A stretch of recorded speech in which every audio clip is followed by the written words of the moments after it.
अस्सलाम वालेकुम, मैं हूं मोहम्मद शफीक बट आज हम इंग्लिश ग्रामर में स्ट्रक्चर नंबर 26 को देखते हैं और उसको सीखते हैं और ये जानने की कोशिश करते हैं कि स्ट्रक्चर नंबर 26 जो है मैं समझता हूँ कि ये बहुत ज़्यादा इंडिस्पेंसेबल है, ये बहुत एसेंशियल है, इम्पोर्टेंट है। वाई?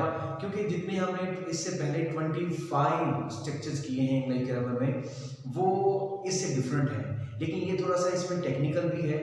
और ये जो स्ट्रक्चर है जब आप इसको देखेंगे तो इसको आप देखेंगे कि ये तमाम 25 जितने हमने पहले किए थे उन सब से ही डिफरेंट है और इसमें एक नई चीज़ आपको सीखने को मिलेगी। चलिए देखते हैं कि इस स्ट्रक्चर नंबर 26 में हम लोग क्या सीखने जा रहे हैं। तो देखिएगा, स्ट्रक्चर के अंदर हमारे पास इट है, फिर उसके बाद हम टेक का यूज करेंगे, फिर एक टाइम फ्रेज आएगा, उसके बाद टू इन्फिनिटिव आएगा।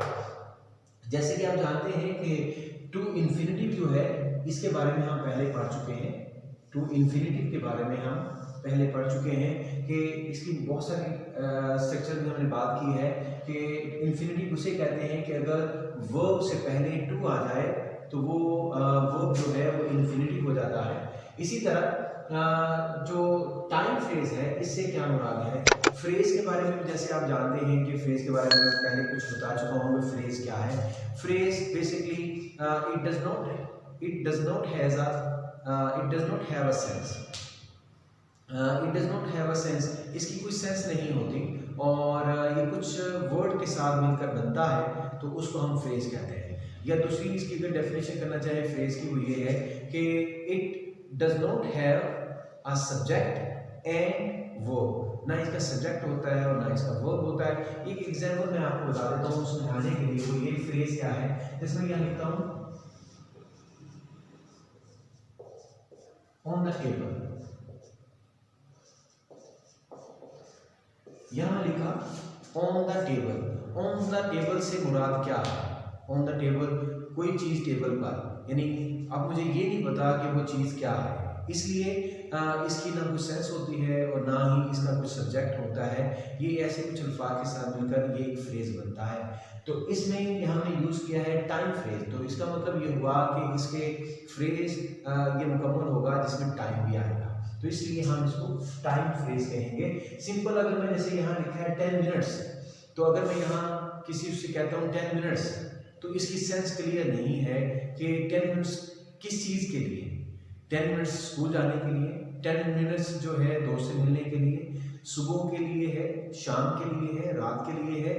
इसके साथ अगर कोई सेंटेंस को आप मिलाएंगे तो फिर बात जाके क्लियर होगी। तो इसलिए फ्रेज जो होता है वो किसी जो क्लोज होता है या इससे पहले या इसके बाद, जो क्लोज है या सेंटेंस है इससे बाद जो पहले आता है उससे इसके साथ मीनिंग देखा जाए तो वो क्लैरिटी हमें होती है फ्रेज की।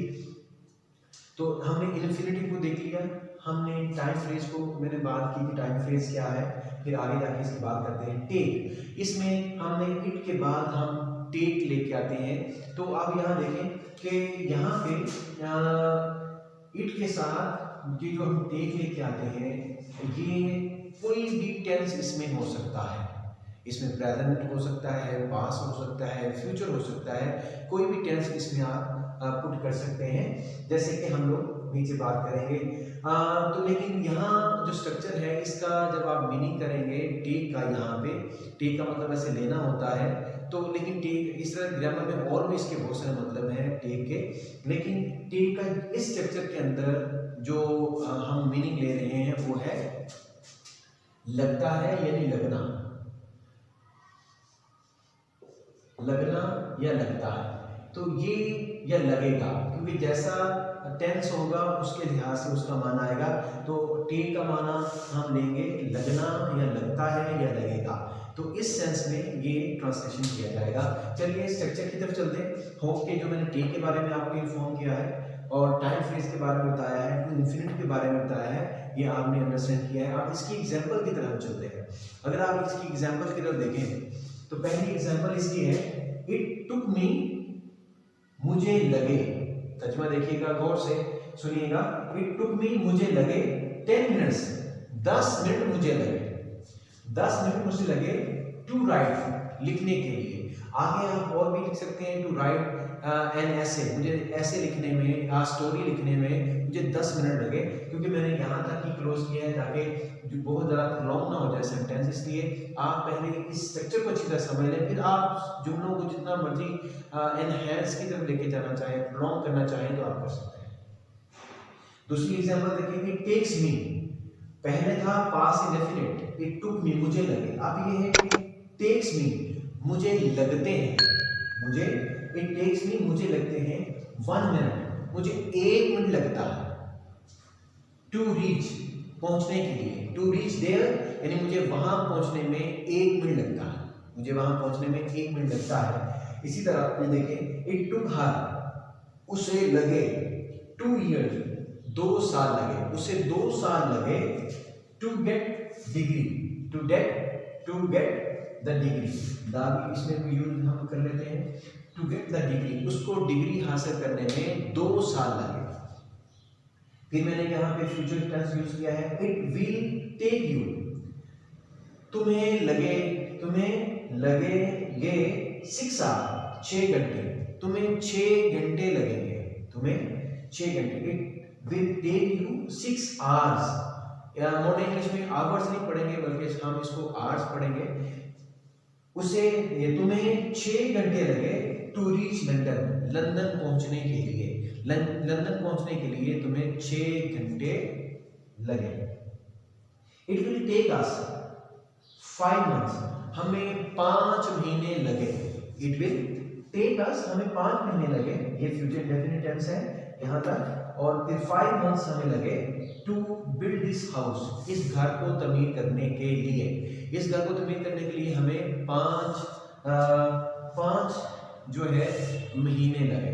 तो ये जो है स्ट्रक्चर जो है, जो पहले जितने भी स्ट्रक्चर हैं उससे डिफरेंट इसलिए है तो इसमें टेक का इस्तेमाल है, और टेक जो है लगना और लगते या लगेगा इन मीनिंग में ये इस्तेमाल हो रहा है। और टाइम फ्रेज भी इसमें यूज हुआ है जो बहुत ज़्यादा इंपॉर्टेंट है। ये हम रूटीन लाइफ में इसको स्पीकिंग में यूज करते हैं, राइटिंग में यूज करते हैं। इस तरह जब आप किसी फॉरेन कंट्री से किसी को सुनते हैं इंग्लिश में तो वो भी इन चीज़ों को यूज करता है। फिर इसे रीडिंग करते हुए आप ट्रांसलेशन में बड़ी आसानी से ट्रांसलेट जब करेंगे तो बड़ी आसानी से ट्रांसलेशन भी कर सकते हैं।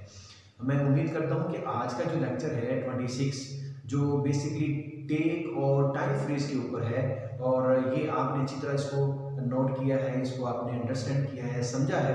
और फिर भी मैं अक्सर कहता हूँ कि अगर आपको फिर भी कोई एम्बिग्विटी, कोई डिफिकल्टी, कोई प्रॉब्लम, कोई भी इशू फेस आप करते हैं इसके अंदर, तो आप प्लीज़ मुझे इन्फॉर्म करें कमेंट बॉक्स में जाकर, मैं इंशाल्लाह इसका आपको आंसर दूंगा। क्योंकि एक बार फिर मैं कहूँगा कि ये बहुत ज़्यादा इंपॉर्टेंट है, इसको ज़रूर नोट कीजिएगा अपनी नोटबुक पे, और कोई प्रॉब्लम आपको फील होती है तो मुझे ज़रूर आप लिखिएगा। लास्ट पे मैं अपने सभी दोस्तों को ये रिक्वेस्ट करता हूँ और कि मेरा जो चैनल है ये WSH शेयरिंग, इसको ज़रूर सब्सक्राइब करें, इसको लाइक करें, इसको शेयर भी करें, और आखिर पे जो आइकन बेल है उसको भी ज़रूर प्रेस करें ताकि मेरी आने वाली सारी वीडियो आप तक पहुंच सके। बहुत शुक्रिया।